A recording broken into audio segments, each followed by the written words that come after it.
drilled 12 kilometers. And that is 7.4 miles, I believe. So about half the distance that he said. About 40,000 feet, right? About half the distance he said. About half the distance he said. And they had to stop. And they had to stop because it was too hot. Yeah. How deep have you ever been underground? Me? Yeah. I did not at all. I haven't even ever gone in a cave. I've been 1 mile.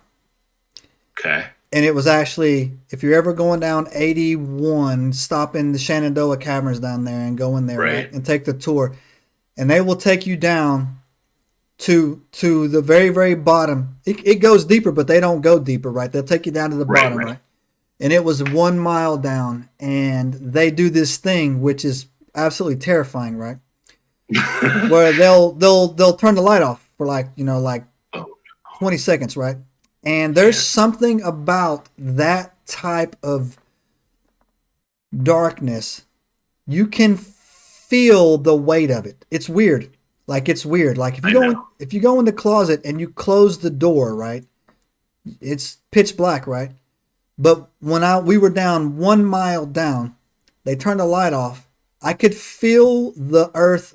I could feel that there was something above me, right? There's a sense of pressure. Yeah, exactly. A good word for it, right?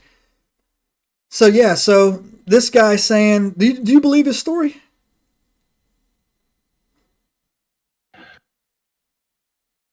I believe parts of this story. Mm-hmm.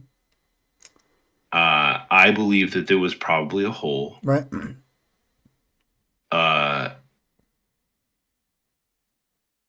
Now, would I like the ham radio thing? Mm-hmm. Very plausible, right? Even if there's a big kind of well, and radio waves are going to get down there and just bounce everywhere, and you're going to get crazy shit, right? So if it happens to be on, like the weather's right, and it tunnels right through the clouds, bounce back and forth through the clouds, and then just shoots down, because that happens. Mm-hmm. Radio waves do weird things, right? Sometimes. It could reverberate out of that hole.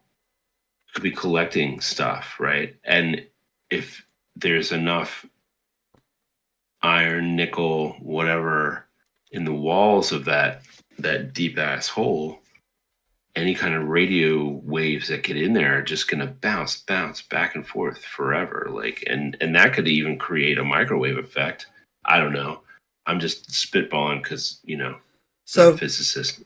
I got to tell you, man, for me, I want to not believe this story.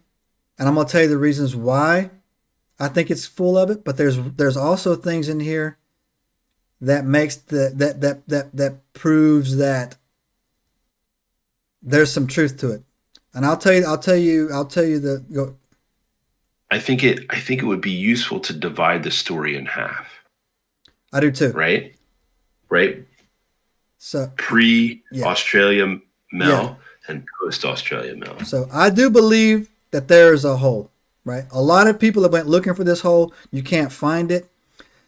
His description of where the hole was at was very accurate.